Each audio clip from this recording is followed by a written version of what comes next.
While the trial continues, including the testimony, the first day of E. Jean Carroll's day in court, so to speak, after her accusations of rape against Donald Trump, was pretty powerful. And she obviously was, to the extent that you can be, considering how dark the entire situation is and the continued harassment that she faces, is thrilled to finally be able to have some acknowledgement of what she says she experienced. She said, "I'm here because Donald Trump raped me.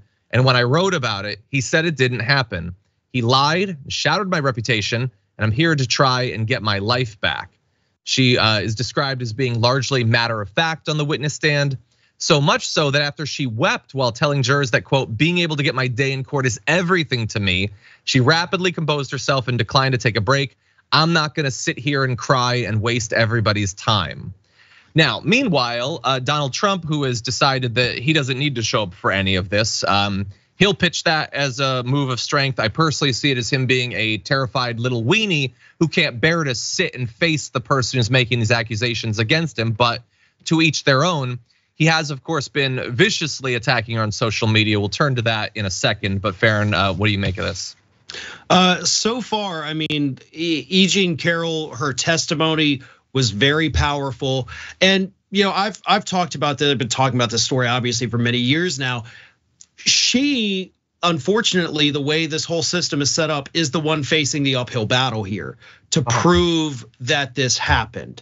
I mean, Donald Trump, the smartest thing he could do, much like Tucker's, like, just shut your mouth. You know that this is a very difficult thing to be able to prove, especially given the time that has gone by since it happened.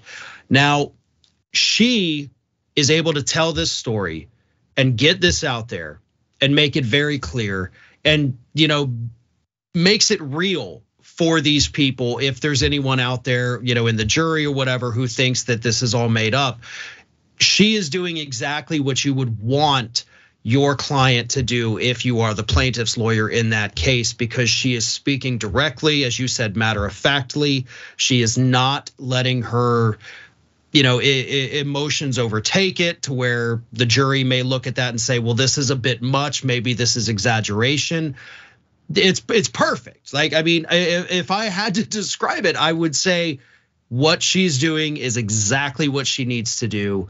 Yeah. And when you know more about the story, when you really listen to her explain what happened, it wasn't just Trump saw her in the department store, shoved her in the dressing room. There was banter between the two, as she described it. There was light flirting, very almost provocative kind of talk, but that should have been the end of it.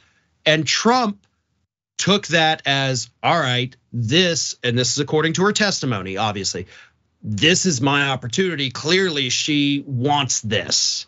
So when you know those details that for the most part hadn't been widely revealed, the story is very horrific for E. Jean Carroll. Yeah, and seems to be a perfect representation of a dating strategy that he described on that bus with Billy Bush. Yep.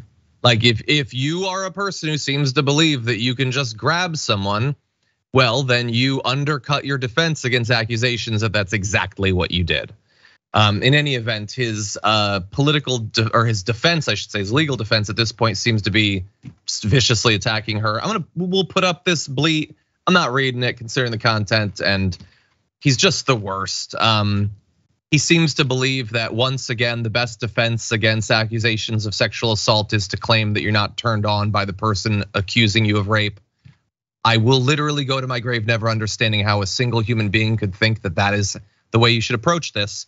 But anyway, he continues to attack her. He has now been warned by the judge about those attacks, that he potentially risks contempt of court if he keeps doing this.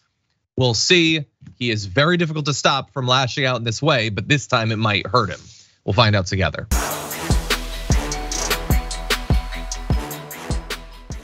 Check out the Damage Report podcast each day, wherever you get your podcasts, whether Pocket Casts or Stitcher or iTunes. You can join me as I give you the news and stories you want, with a range of co-hosts and interview guests jumping in on the fun each day.